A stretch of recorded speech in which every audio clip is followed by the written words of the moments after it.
Opposed? And now our final segment of the day is beginning of a conversation about nursing, about compacts generally. And we have 6 documents on our website from Emeren. And so Emeren, if you want to come up and join us, I think this is your first time in our committee. Welcome. Thank you. Very glad to have you. Happy to be here. It's nice to see all of you. For the record, Ameren Aberdaily Legislative Council. I did provide you with a lot of documents, 3 for each of the 2 compacts that I cover this session. Would it be helpful for me to give a brief overview about what a compact is before we start? So helpful. Thank you. Okay, perfect. So, as you know, the state regulates certain professions for an individual who wants to practice within the state of Vermont. And that includes both people who are residents in the state, providers that reside in Vermont, as well as providers that reside out of state but want to practice their profession in Vermont, either through telehealth or because perhaps they live near a Vermont border and practice on both sides of the border. So as part of licensure, there is an application process for many professions. There's also background checks of some level, and applicants have to pay a fee in order to practice their profession in Vermont and have their application be approved. So when we look at compacts, a compact is an agreement between a number of states that say if a professional is eligible for licensure in one state, that determination is made by the home state where they reside, then that professional can also practice in the other states that are members of that compact. This is done in one of 2 ways, either issuing a multi-state license, such as the nurse licensure compact, or like the compacts that you're going to hear about this week, a practice to privilege. And the difference between the 2 of those is in part a fiscal difference in terms of how the state is receiving money for someone to practice in their state. Looking at the compacts that we're going to see today, the process would be, say I'm a provider that lives in Vermont. I have gone through the application process for my Vermont license. Say I'm, for example, a physical therapist, and Vermont has entered into the physical therapy compact. I am now authorized, so long as Vermont finds that I meet all of the criteria for the compact privilege, I can now go to other member states that are part of the compact. Say New Hampshire is part of the compact. I'm not sure that it is, but say that it is. I can now notify the commission for the compact and say, I would like to exercise my privilege to practice in the state of New Hampshire. I pay a fee, which would be less than the fee that I would normally pay if I were to go to New Hampshire directly outside of the compact and say, I want a New Hampshire license to practice. So I pay my compact privilege fee, and then I am able to practice in both of those states. So that is at a very high level. The concept of a compact is that you have a number of states that are agreeing that so long as a professional is found to be eligible for the compact rules to practice under the compact, and that determination is made by the provider's resident home state, they can practice that profession in all the other member states. That at a very high level is a compact. Are there any questions on that? Was that clear? I haven't had to describe a compact before, so. Representative Taylor has a question. The extra fee that they pay in order to be in the compact, does that go to, they're in Vermont, say, does that go to Vermont or does it go to New Hampshire? So say we have a Vermont provider. They become licensed in Vermont, paying Vermont for their license. And then if they want to practice in another member state, the fee would go to New Hampshire for that other state if you want to do the privileged practice there. I don't know actually if the fee is funneled through the commission or whether it goes directly, would you pay directly to New Hampshire? You might pay through the commission. But it ends up in New Hampshire. Yes. So if you're decide you want to work in New Hampshire, New York, and Massachusetts, You would pay 3 different fees. They Yes. would all go to those states eventually. Yes. Okay, Yes, good. at least a portion, if not all. I don't know if some of it is reserved for the commission. All right. Did you have a question? Just for what profession was that you were talking about? I was giving the example of physical therapy because that is one of the compacts that you have in front of your Okay. committee. But the reason Madam Chair said that there's a hit to us is that in some cases anyway, for instance, nurses, there's no sharing. So the difference between the compacts that you're going to see this week and the nurse licensure compact is that the nurse licensure compact works off of a multi-state license structure rather than a privilege to practice. Okay. So under the multi-state license, Vermont, say, would look at a Vermont provider's license or a Vermont provider's application. They would pay the multi-state license fee to Vermont, and then they could practice anywhere without paying that other state fee to go to the other states. So Vermont is in a sense losing license fees from providers out of state who are now part of the nurse licensure compact. Okay, I appreciate the clarification because I was thinking the hit would be as big as the nurse hit, but it may not be in these privileged contexts rather than. It is a different financial. Okay, thank you. Any other questions about the basic concept? I will also say there is also usually some sort of annual fee or dues that member states pay to the commission in order to be part of the commission.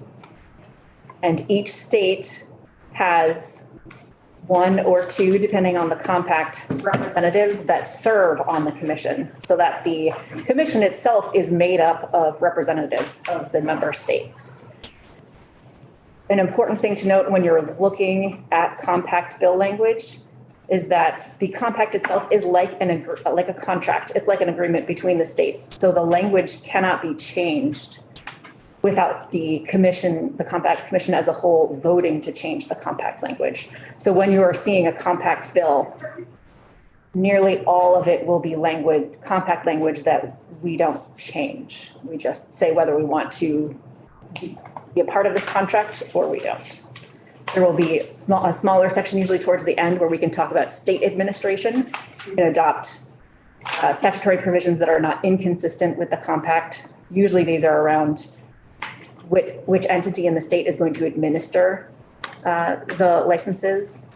In this instance, it's the Office of Professional Regulations. They would be the one to oversee the administration of the compact within Vermont.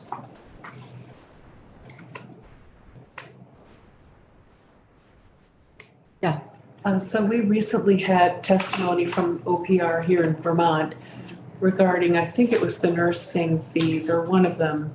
Anyway, and the concern was that Vermont was falling behind and couldn't keep up the costs of maintaining those licenses for everybody because of the compact and the people coming in who don't pay the full amount of the initial fee.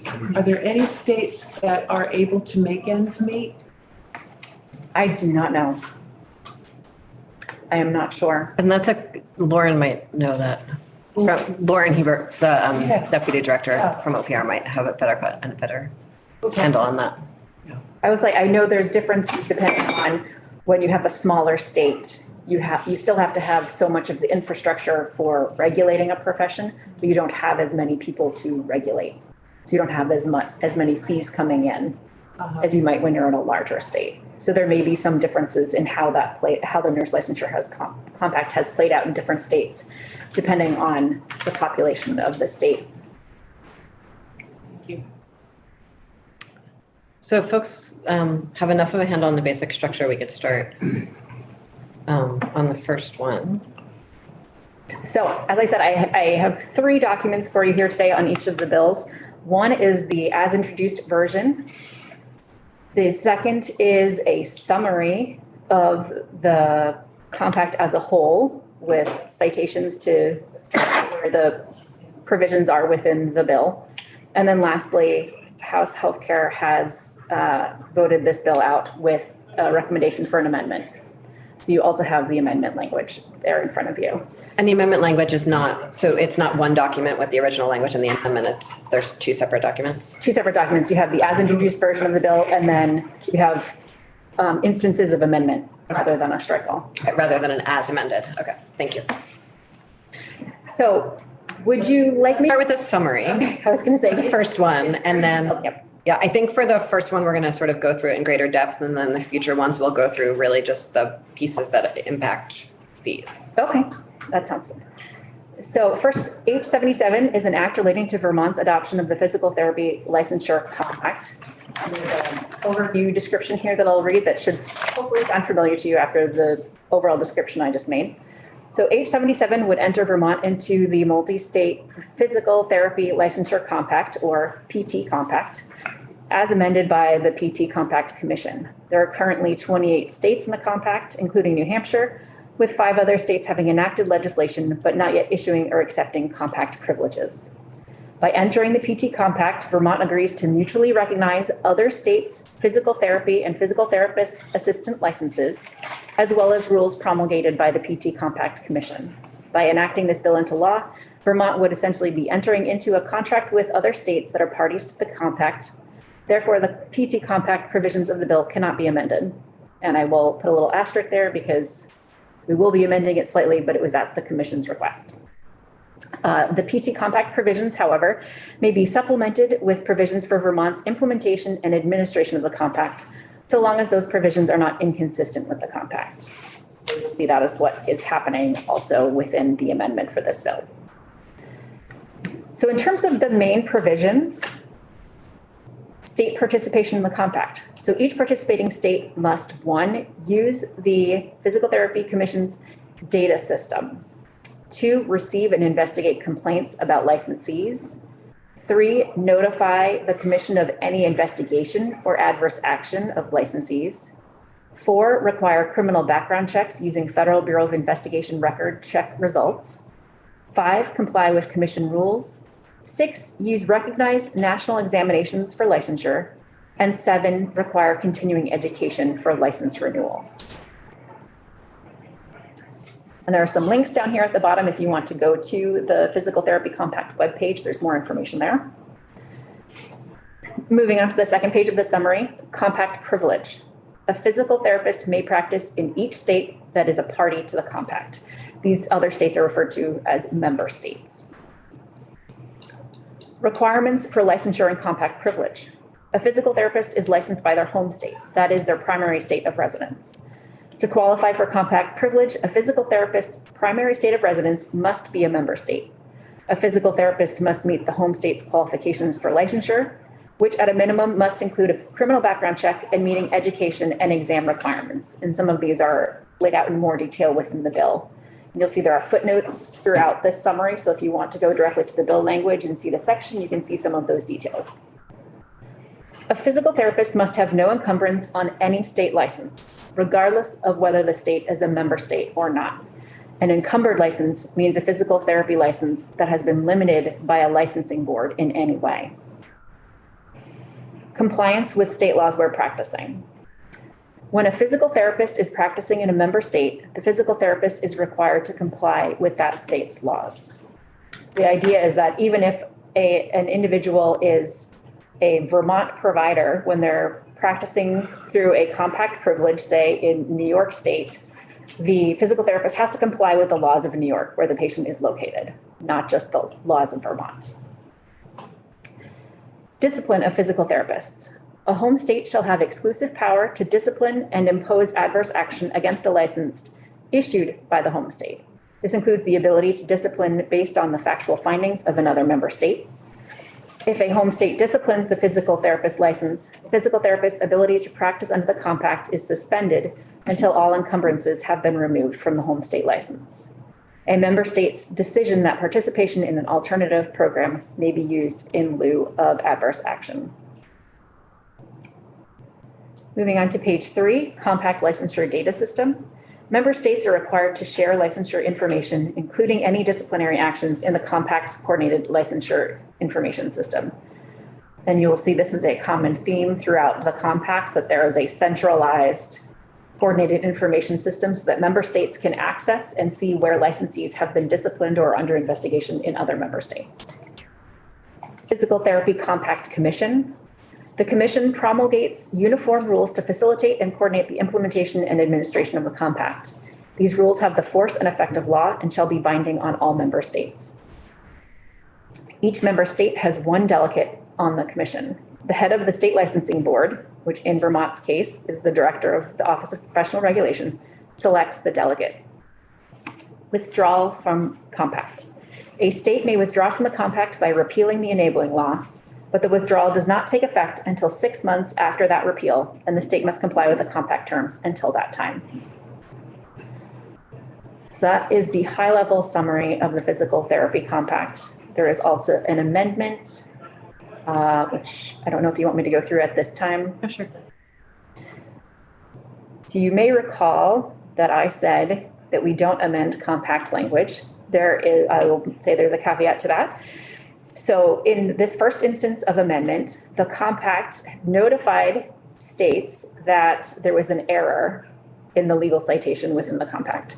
So instead of saying 10 USC, the United States Code, said 10 USC Code section, and it should have said chapters. So they have recommended that all states make this change when they are enacting this law. So that is what we had put in there. The second instance of amendment is one of those supplemental complementary provisions that we can put in about the state's implementation of this. So in this instance, we're adding a section that says state administration of the compact. The Office of Professional Regulation shall have the power to oversee the administration and enforcement of the compact within the state of Vermont, subject to the provisions and rules of the compact. And then the director of the Office of Professional Regulation shall designate the one delegate of the compact for the state of Vermont pursuant to that section of the compact. The third instance of amendment relates to background checks. All of the member states of the compact and those who are interested in enacting the compact were notified that the Federal Bureau of Investigation was finding that some of the language that states had enacted was insufficient for the Federal Bureau of Investigation to have authority to run the criminal background checks. So the commission recommended that states work with their entities that will be collecting the background check information and doing the fingerprinting and make sure that we have sufficient language to authorize the licensing board to collect background check information. So you'll see here that there is an amendment to Title III, Section 123, Subdivision J1. This is where the Office of Professional Regulation has the authority to inquire into the criminal background histories of certain professions. And you'll see if you scroll down that there is going to be a new subdivision E saying that they now have the authority to collect that background information from physical therapists licensed under Title 26, Chapter 38.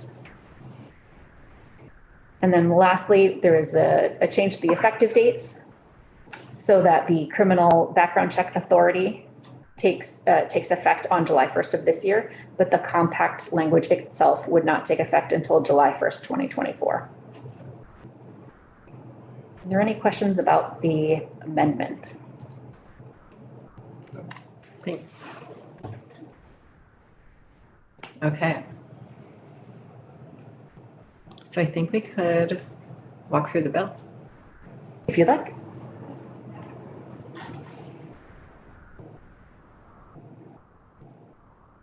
So H77, an act relating to Vermont's adoption of the Physical Therapy Licensure Compact. Which was sponsored by our own Representative Odie. I did not notice that until this moment. So first, we are adding a new subchapter 5 into Chapter 38 of Title 26, the Professions and Occupations title. Subchapter 5, Physical Therapy Licensure Compact. Section 2131, Physical Therapy Licensure Compact, Adoption.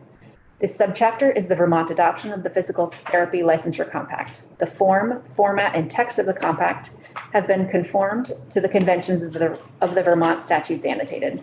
It is the intent of the General Assembly that this subchapter be interpreted as substantively the same as the Physical Therapy Licensure Compact that is enacted by other compact party states. So this is where we say we should not be changing the language within the compact. On page 2, section 2132, purpose. The purpose of this compact is to facilitate interstate practice of physical therapy with the goal of improving public access to physical therapy services.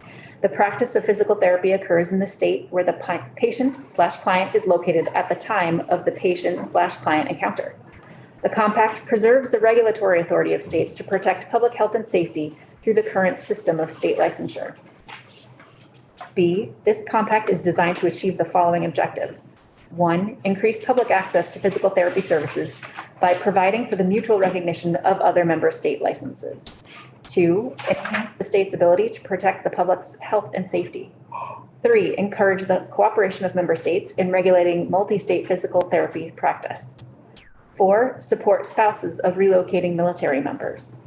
5, enhance the exchange of licensure, investigative, and disciplinary information between member states. And 6, allow a remote state to hold a provider of services with a compact privilege in that state accountable to that state's practice standards. Then section 2133 is definitions, moving from the bottom of page 2 into 3. As used in this compact and except as otherwise provided, the following definitions shall apply. 1, active duty military means full-time duty status in the active uniformed service of the United States, including members of the National Guard and Reserve on active duty orders pursuant to 10 USC, this is where it would say chapters, 1209 and 1211. 2, adverse action means disciplinary action taken by a physical therapy licensing board based upon misconduct or unacceptable performance or a combination of both. 3, alternative program means a non-disciplinary monitoring or practice remediation process approved by a physical therapy licensing board. This includes but is not limited to substance use issues. 4, compact privilege means the authorization granted by a remote state to allow a licensee from another member state to practice as a physical therapist or work as a physical therapy assistant in the remote state under its laws and rules. The practice of physical therapy occurs in the member state where the patient/client is located at the time of the patient/client encounter. 5, continuing competence means a requirement as a condition of license renewal to provide evidence of participation in and/or completion of educational and professional activities relevant to the practice or area of work. I wonder if instead of reading it to us, you could just tell us what each piece is about while we read. Sure. Does that work for folks? Yes. Thank you. It's a long bill to do a line by line walkthrough. And very little of, most of it is not sort of immediately actionable for us. Yes. Thank you. Okay. So on page 4, you'll see a continuation of the definitions, looking at encumbered license, executive board, which is a subset of the commission. Home state means the member state, which in this instance is Vermont. Then you also have definitions of investigative information, jurisprudence requirement. Licensee is the person who holds the authorization from the state to practice. Member state means a state that has enacted the compact. And party state is any member state in which the licensee holds a privilege. So we also have definitions of physical therapist assistant, physical therapy practice, physical therapy compact commission, remote state, rural state. And then we get into the next section, which is state participation in the compact. You may recall we covered this at a high level at the beginning of the summary, right? So states need to agree to participate in the data system. They need to be able to investigate people and have a system for that. They need to notify the commission of any adverse action taken against the license.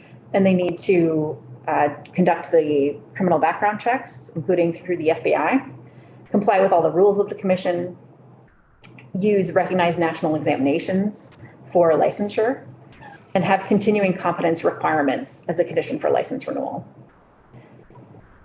So then moving down into. Barbara, Yes. quick question. At the very beginning of the definitions, and it's just, I've never seen this before, where it says, as used in this compact and except as otherwise provided. Does that mean that if these definitions are elsewhere in law, then the other one takes precedence? No, it means that sometimes within a compact, you will have a term that is a defined term at the beginning, but that's used in a different context.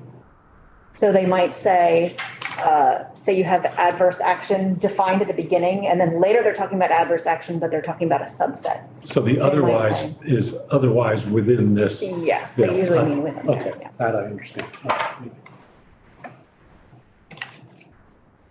So one of the things that you will see throughout the compacts is eligibility for licensure or for participating with the privilege. And for this compact, you'll see that a licensee has to have a valid unencumbered license from another state, right? So any discipline from any other state on that license would make the person ineligible. So you'll see there are little differences around this particular topic as you go through compacts. So I just wanted to flag that now. And then member states may charge a fee for granting a compact privilege. So next, section 2135. This is where you see all of the eligibility requirements, holding a license and holding an unencumbered license. And I don't know if you want me to go through those eligible. I will just point out the eligibility criteria are on page 7 into page 8. And then we have in subsections B, how long the compact privilege is valid, which is until the expiration of the home license. In subsection C, licensees have to comply and function within the laws of the state where they are providing services. That's also in D. E, talking about what happens when a state license is losing their privileges and how long that needs to occur for.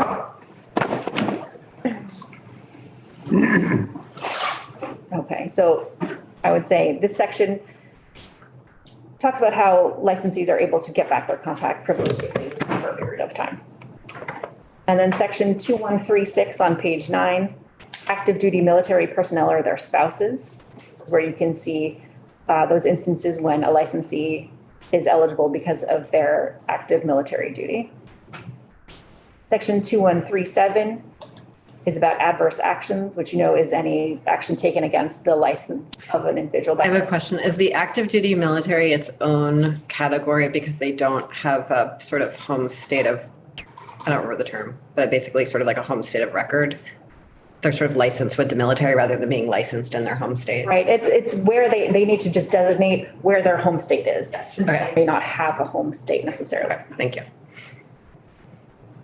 So page 10 goes through in section 2137 adverse actions and how a home state may take action on a licensee's license. I see a hand, so I'll pause. Where was the hand? Oh, there. It's right up at the top, A. It states, I think surprisingly, that the home state shall have exclusive power. And then down at D, it sort of takes that back and said a member state may investigate no matter, essentially I'm paraphrasing, the site of the incident or the identity and home state of the license holder. Mm-hmm. So I'm sort of trying to put A and D together. And let me first say, aside from the policy issues, this means this is where the money and the staff time goes, is investigating adverse actions. Mm-hmm. And so if the home state, the license granting, has the exclusive responsibility of investigating, that's a sinkhole for money, time, whatever. No matter where the site of the event has occurred, which is odd compared to my experience in other OPR licensed. I guess that's not how I read it. Okay. Yes, so you're going to look at A in combination with D and E. Okay. So A says that the home state shall have the exclusive power to impose adverse action against the actual license. Mm-hmm. Separate from that, you have the privilege to practice through the compact in another state. Mm-hmm. So another state can, if they believe that, say, a Vermont licensee who has a privilege to practice in their state has violated laws, professional regulations in that state, they can investigate. They can say, you have lost your privilege to practice in our state.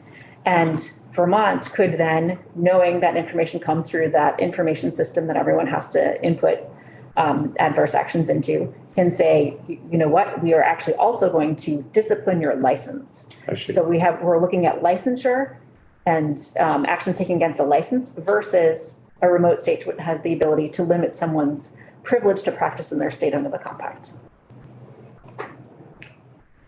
Okay. Can I also go back briefly to the active duty military personnel? I don't know if I'm reading this correctly or not, but it sort of sounds to me like if I was active duty and I had a license to practice in my home state of Delaware, but I had been like permanently reassigned to live in Vermont, that I could just say Vermont's my home state even though I don't have a license here. Is that accurate or am I misunderstanding? Sorry, would you say that hypothetical once more? So if I got my license initially in Delaware and then became active duty and I got, reassigned to work, in South Burlington. So now I want to be part of the compact so I can practice in Vermont. Does that 2136 give me the ability to just say, okay, my home state is now Vermont, so I can be part of the compact?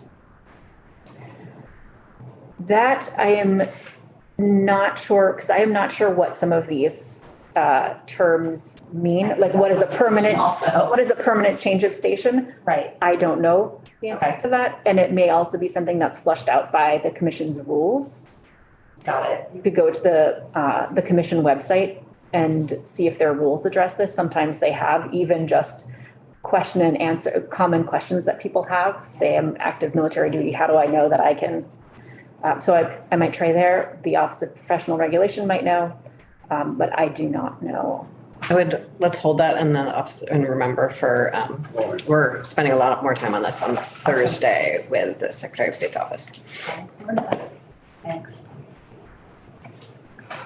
Okay, we were talking about adverse actions on page 10 going into page 11. You'll see there's provisions in here about issuing subpoenas, having hearings and investigations. Once again, this is both something that can occur in the remote state where the allegations occurred, but also the home state could look into these instances as well.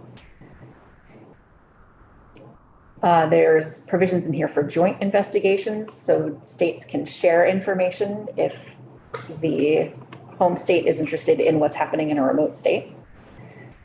Section 2138 is the establishment of the Physical Therapy Compact Commission. I'm not going to go into too much detail over these pages unless someone has a question. The idea is that delegates from member states make up the commission itself. So the commission has meetings, it adopts rules for how the compact should be interpreted. They have provisions in here for voting, when a delegate can be removed, how often the commission meets, what kinds of powers and duties they have. I will note that the commission itself is the one that sets the annual state fees or state dues that the state would have to pay in order to participate in the compact. And so I'm scrolling pretty quickly through here. I'm now down to about page 15. You'll see we're still going through the authority that the commission has. It's going to set up an executive board as well. And so there are provisions from that from page 15 into 16, all the way down into page 17 and 18 and 19. If you would at any point want me to stop and get into more detail about the commission, I can. Once you get into, let's see, moving from page 18 into 19, we're talking about how the commission itself is financed. Bless you. Let's stop and get some more detail here. All right, so you'll see on page 19, and this might be something important for this, committee to know the commission may levy on and collect an annual assessment from each member state or impose fees on other parties to cover the cost of the operations and activities of the commission and its staff, which must be in a total amount sufficient to cover its annual budget as approved each year, for which revenue is not provided by other sources. On whom does it levy? It says may levy. I think it depends on, since I believe some commissions are financed through other sources of funding. And so I think it depends on how much other funding they have, whether and how much they might impose an annual fee on member states. I was also a question relating to fees or levies, who pays and how much, but I think that's a question that should be directed at DFR. OPR? OPR, yeah, thank you very much. Because maybe we've delegated the right to charge levy fees. I'm not clear about that. And what's the history? Well, I don't read this as delegating the ability to levy a fee on the physical therapist. It's like membership dues of the membership state. And I think the language is, Yes. I would certainly use dues and not But- fees personally if I was writing the compact, but I understand we inherited this language from the compact. Yeah. But there is a status called not your home license, but your privilege fee. Right. That would be set by the commission if I understand. it. Yes. So, and that would fall to a licensee or to the home state. Yes. Is that the section that we're on right now? Yeah, Okay. that's not this section, but that is in the compact. Okay, so the commission has to keep accounts of receipts and reimbursements. Now we're into page 20, talking about qualified immunity, defense and indemnification of the commission members themselves and their officers. Moving on to section 2139 on page 21, this is where we have the data system. So the commission itself develops and maintains this coordinated database that member states are all reporting their licensure information into, which includes initial licensure, adverse actions, investigative information. So all of that information is going to be put into the database that all of the member states can then access. And then you'll see a description of what information needs to go into the data system, and that's listed on page 22. The commission has to promptly notify all member states of any adverse action taken against a licensee or an individual applying for a license. That's subsection D on page 22. There is some instances in here where member states can designate information that can't be shared with the public without express permission from the contributing state. Once we get down to page 23, we get into rulemaking. This is, again, the commission exercising rulemaking powers, and rules have the effect of law. They are a way to further explain what is in the compact language in a way that can evolve more easily over time, right? Because the compact language cannot be changed except by all of the member states agreeing to the change. In order to keep up with needed explanations or further detail on how to interpret the compact, the commission has rules that states can go to and see how they should interpret the compact. So there's a fair amount of process on page 23 into page 24 and onto page 25, even about how the rulemaking process will go for the commission rules. And that goes into page 26 and possibly page 27. Right along. So now on page 27, we have section 2141, oversight, dispute resolution, and enforcement. So this is saying that each state has to enforce the compact and take all actions that are necessary under the compact. Courts shall take judicial notice of the compact. And the commission shall be entitled to receive service of process in court proceedings and have standing to intervene in a proceeding.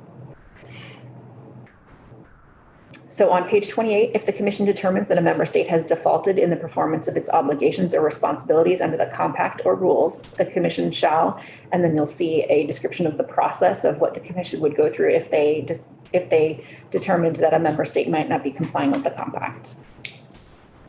Basically, it sounds like initially it's notice, efforts at remediation, trying to cure the default, and but the commission does have the authority to terminate a state from the compact upon an affirmative vote of the majority of the member states. And moving into page 29, we're still sort of on what happens when there is a default by a state. And then subsection C is about dispute resolution. If there's a member state that is having a problem with another member state, for instance, there's processes in here for how the commission might attempt to resolve that dispute. And then there is enforcement provision on the bottom of page 29 into page 30 about how the commission may initiate legal action against a member state in order to enforce compliance with the provisions of the compact. Section 2142 on page 30 is date of the implementation of the Interstate Commission for Physical Therapy Practice. So the compact shall come into effect on the date on which the compact statute is enacted into law in the 10th member state. Usually with these compacts, they put out the language and then they wait and see, it'll say within the compact how many states need to join before the compact is officially up and operational.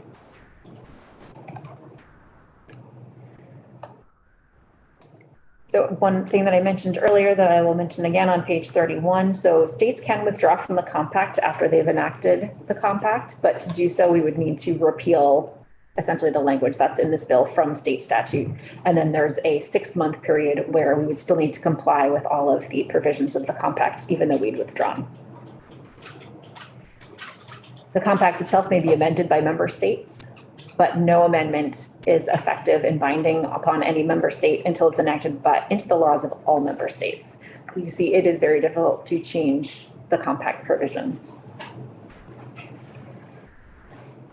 Section 2143 on page 32, construction and severability. Provisions of the compact shall be severable if needed.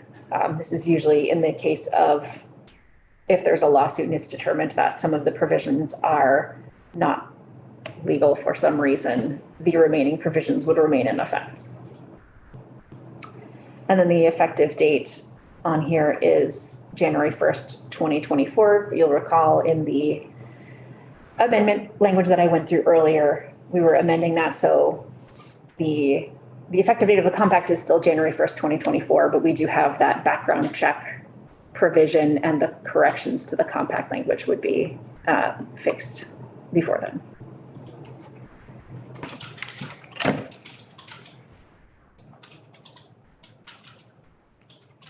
So I did not notice us coming back to separate language about the fees applied to licensees. I'm sorry? Fees that are applied to licensees rather than member states. Did we come back to a section on that? Oh. Sorry, no, I think that was in an earlier. I believe in the, I will have to dig through in here. I do know it's in here. Okay. So when we were on page 19 and Representative Anthony flagged subsection 3 there, that read to me as if it was just a fee to member states, not a fee to the individual licensees. But then I didn't come across something else. Right. Yes. Let me see if I can find the reference to Yes, you know, the only reference to it within the compact itself is on page 7, section 2135, compact privilege. To exercise the compact privilege under the terms and provisions of the compact, the licensee shall. And then in subdivision 6, it says pay any applicable fees, including any state fee for the compact privilege.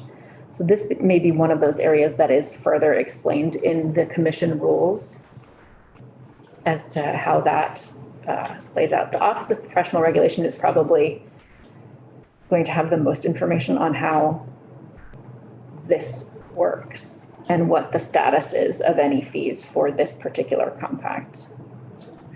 And then is the structure essentially of this bill mirrored in the other one that you would take us through? The structure is generally the same. I believe some of the eligibility requirements differ a bit. But the structure for. The lack of fee structure, is it the same lack of fee structure in the next? Oh, that the language is not in there explicitly? It may be. Huh. That is not a detail I recall offhand. Okay.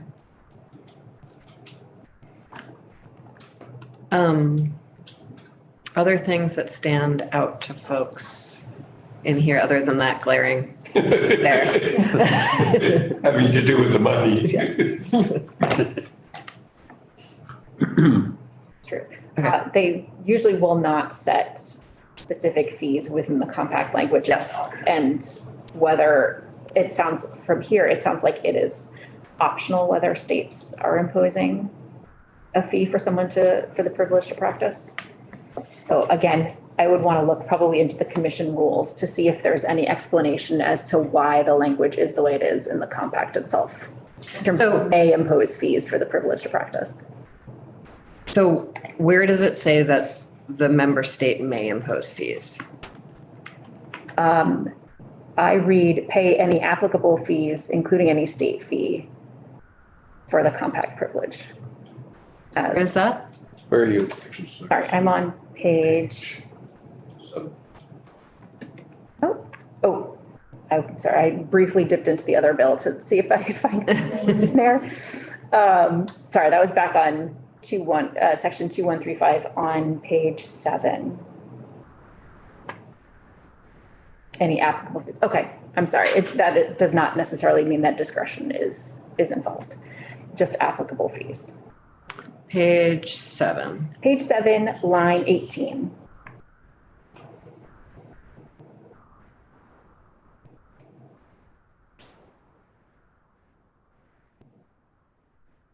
Okay.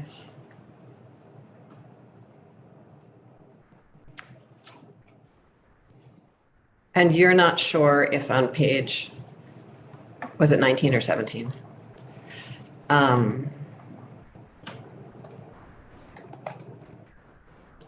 19. So that on page 7, it gives us the ability, the discretion to levy our own fees, though it doesn't name a fee. I'm going to pull back what I said about discretion. Okay. It says applicable, including any state fee. Okay. So usually when it says any state fee, I interpreted that as there could be or there could not be, rather than saying including the state fee. Mm-hmm. But that might just be how the compact words things, not how I would word things. So I would want to look at the commission rules to see whether there's a required fee and whether they've set a required fee so far. As it depends on how new the compact is, whether fees have been established yet. This may be a relatively well-established compact. I'm not positive. And so when you come back on Thursday, if you could bring an answer to that. And then on page 19, line 4 that Representative Anthony flagged, whether that is only, if that language refers to only a fee that, or what I would call dues, that the compact would levy on the state, or if it includes the ability for the compact to levy a fee on the individual licensees. Because that's a completely different permission from sort of the Ways and Means perspective. I'm sorry, that's a completely different. It's a very different proposition from sort of the Ways and Means perspective of when we sort of hand our power over and when we don't, essentially. So I think we need to know both of those things on Thursday.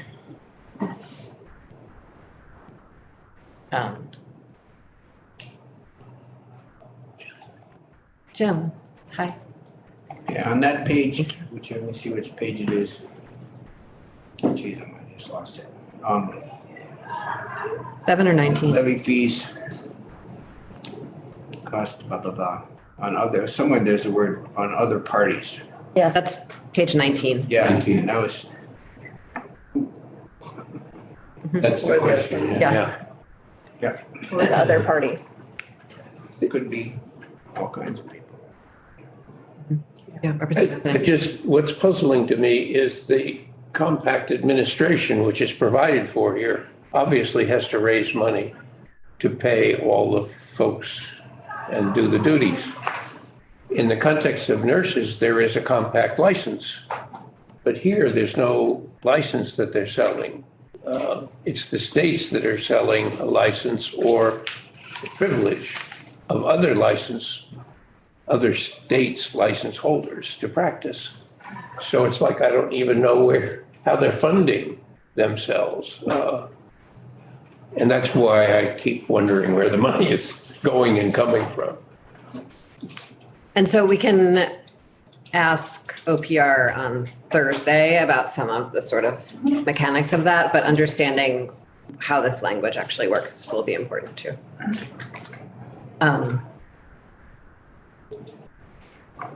Does anyone else have any, I mean, I know those are big questions, but are there other questions other than those that stand out for folks on this one? Okay. Do you want to walk us through the other one? Sure. Thanks. Right. Other bill is H86, which is an act relating to Vermont's adoption of the Audiology and Speech Language Pathology Interstate Compact. There's also a summary posted if you would like to view that. And then there is also an amendment that has some similar changes as you saw in the physical therapy amendment relating specifically to the background checks authority for the Office of Professional Regulation. So first, it's important to note that this compact covers two regulated professions. Vermont has separate regulations for speech language pathologists and regulations for audiologists.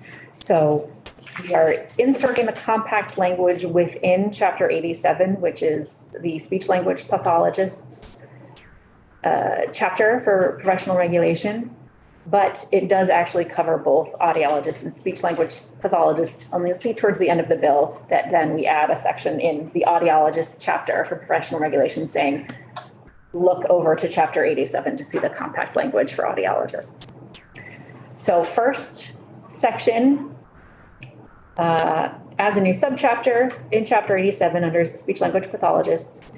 And then second section adds the compact language itself under a new subchapter 2.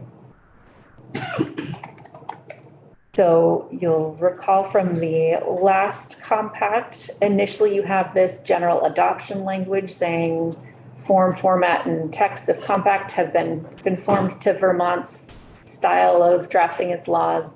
All of the language remains the same and should be interpreted the same.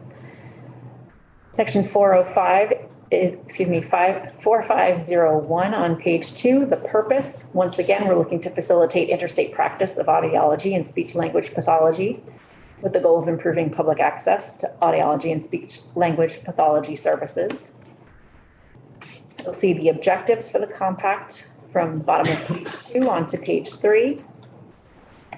Once again, we have a definitions section in 4502 on page 3. I won't read these, they're similar, I would say, to the definitions that you saw in the previous compact. We go through definitions related to the practice of audiology. Compact privilege in this instance, once again, means the authorization granted by a remote state to allow a licensee from another member state to practice in the remote state under its laws and rules. So a similar structure talking about a practice privilege here rather than a multi-state license.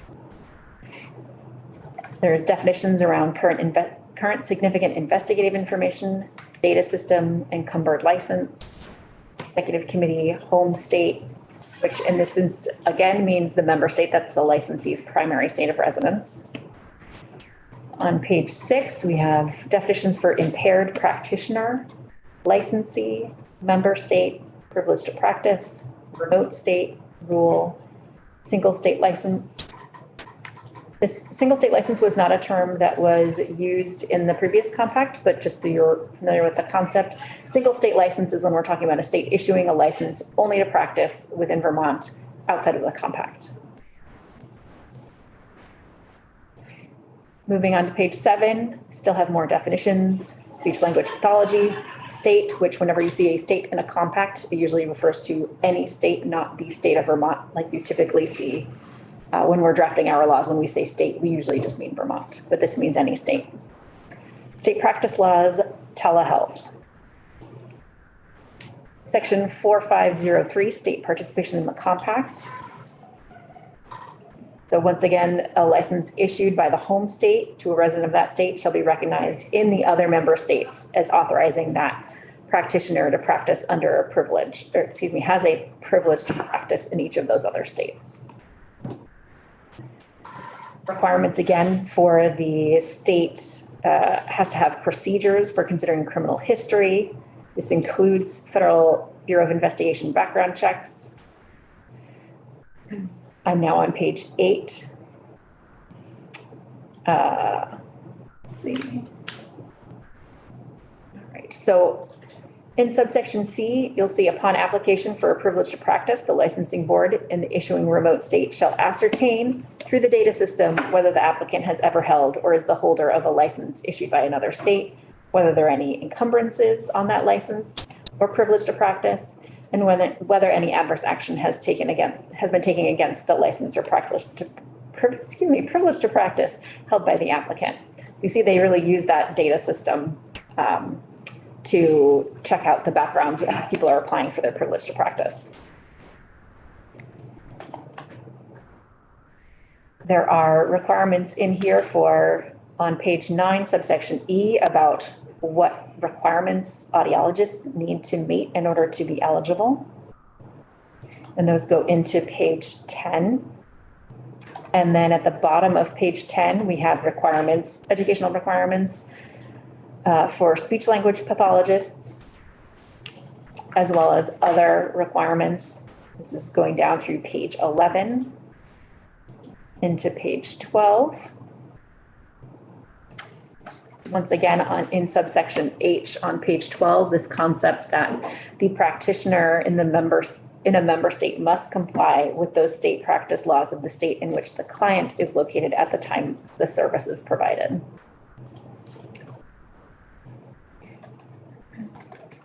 In subsection I on page 12, individuals not residing in a member state shall continue to be able to apply for a member state's single license as provided under the laws of each member state.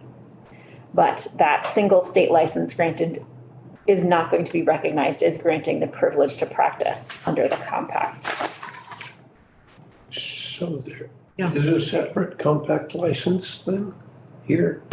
Or there's a privilege? There's a privilege to practice. There's a privilege to practice. Okay.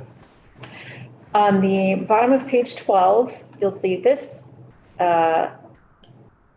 compact is a little more explicit. Member states may charge a fee for granting a compact privilege.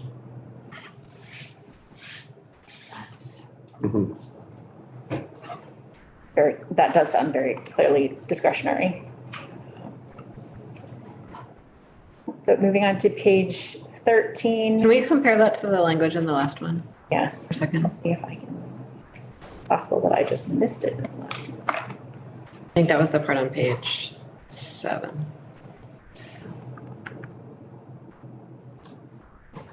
Too many tabs open by the end of the Yes, day. okay. Yes, I did. I somehow just skipped right over it. So it is on page 7, subsection D in H77. They charge a fee for granting a compact privilege. I was looking up fees. I should have looked up B. There it is. Did you say page 7? Yes.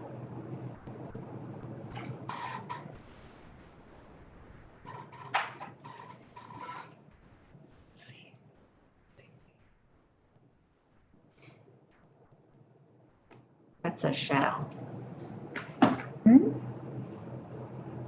I think we talked about this when we just went through. In subsection D, member states may charge a fee. Okay, thank you. Line 21? Page 7. Oh, okay, it's Line repeated 6. again on page 12, the bottom. I was going back and looking at H77. So if you're looking at H77, the Oh. physical therapy, then it is on page 7, line 6. But if you're in the audiology and speech language pathology compact, it is on page 12, line 21. Thank you.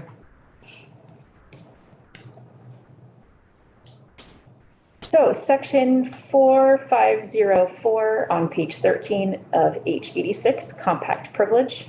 So this section goes through and explains, in order to exercise the compact privilege, the audiologist or speech language pathologist shall, and then you'll see a list here. For this particular one, the licensee shall not have had any adverse action against their license or compact privilege within the previous 2 years from date of application. So that is the difference between the two compacts here.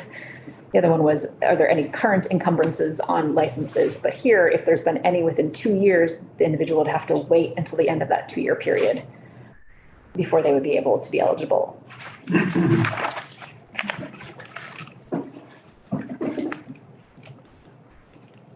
Right, so moving into page 14. Well, I think on 13, just highlighting it again, that matching line Yes, 14.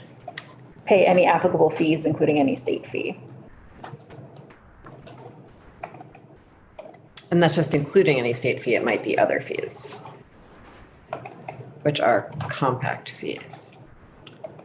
Okay. Right, so moving on to page 14. There's language in here about if a licensee is moving from state to state and what is considered their primary state of residence. Subsection G is about the compact privilege being valid until the expiration date of the home state license.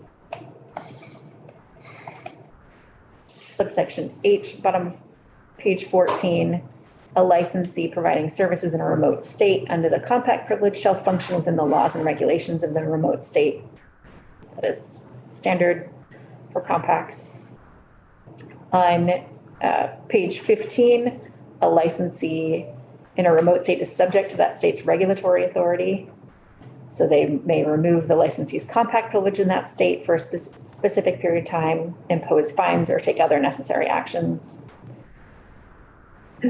Subsection J through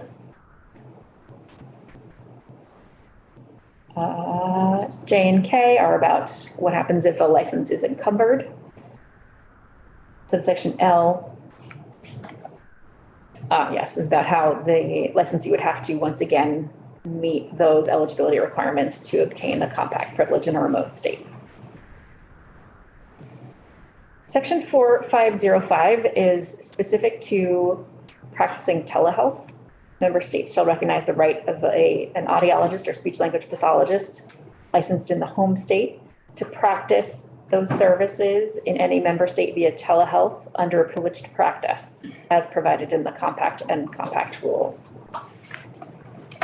Section 4506 is the section about active duty military personnel or their spouses. So this language is broader than the previous one, just shall designate a home state where the individual has a current license in good standing. Section 4507, adverse actions on page 6. Thank you.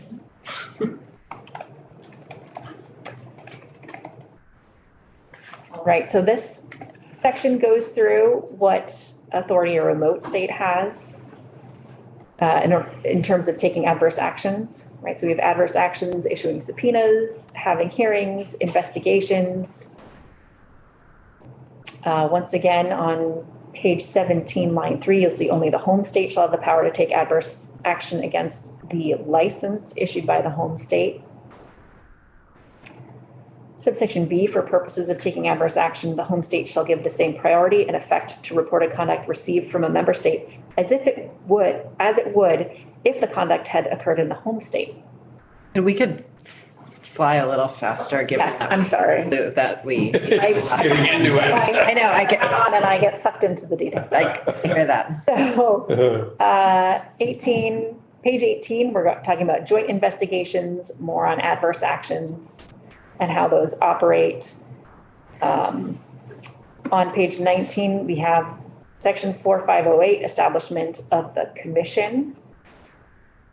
So commission, once again, going through here, we talk about membership. In this instance, each state has 2 delegates. And the commission structure and voting procedures and meeting procedures and powers and duties start kind of bottom of page 19 and keep going through page 20. And into page 21 and 22.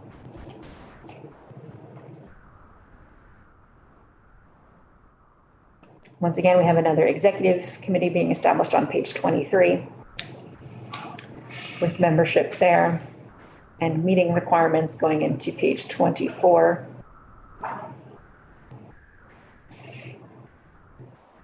Commission meetings are discussed on page 24. Into page 25 about what subject areas the commission will meet over. Let's see, meeting requirements, again, still on page 26. And then at the bottom of page 26, I see that same language. Get into the financing of the commission on page 26, which begins around line 11. Again, you have that same language on line 17 to 18 about levying and collecting an annual assessment from each member state or imposing a fee on other parties to cover the cost of the operations and activities of the commission and its staff.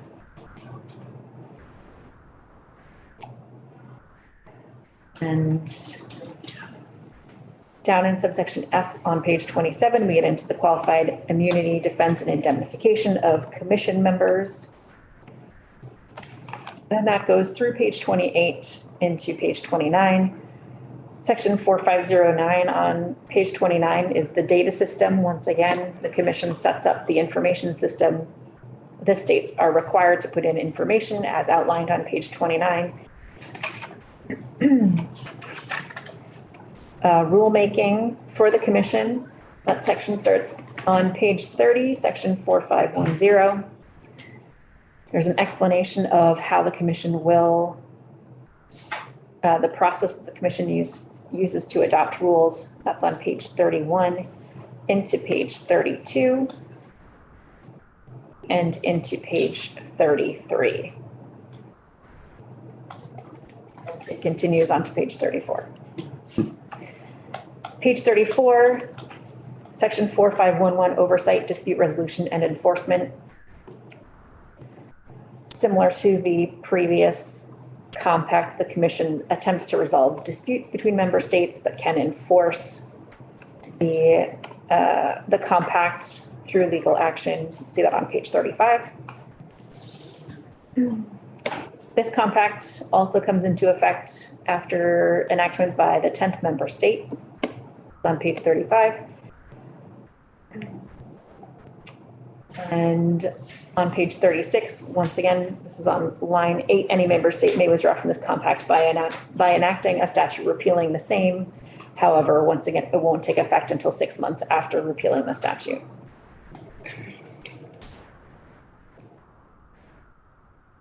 And page 37, construction and severability provisions, once again.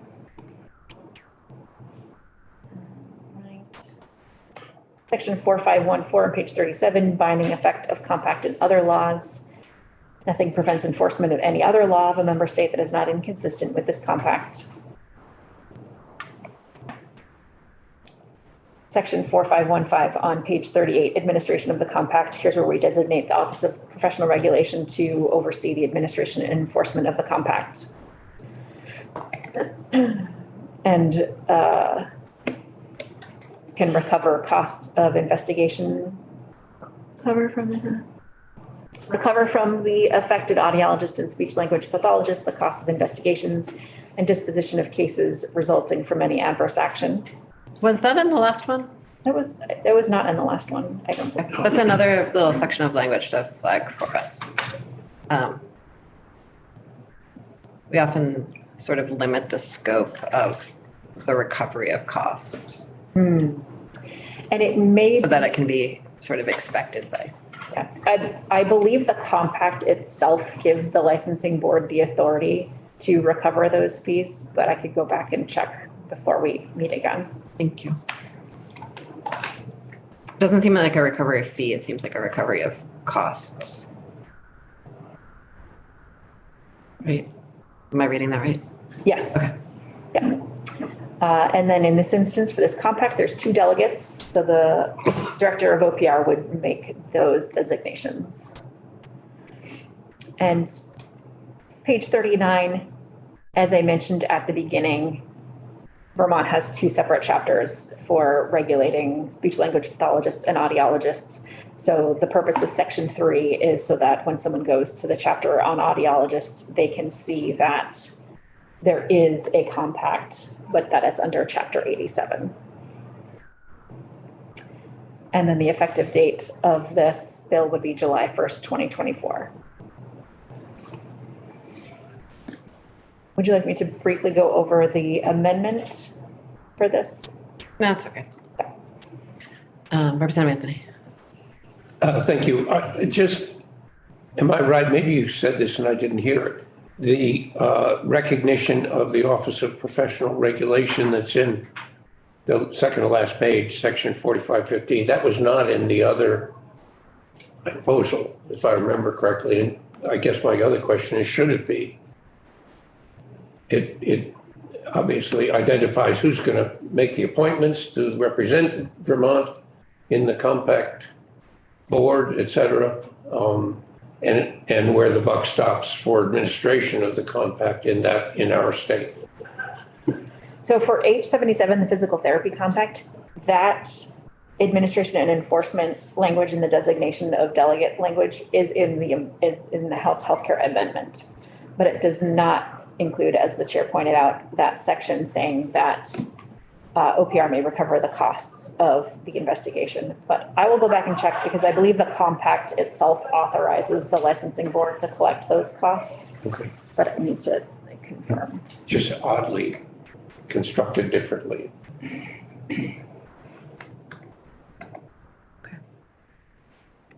Anything else for Thursday?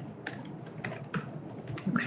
Thank you so much for getting us through all of those pages in those minutes. That's a lot. Really appreciate it. Well,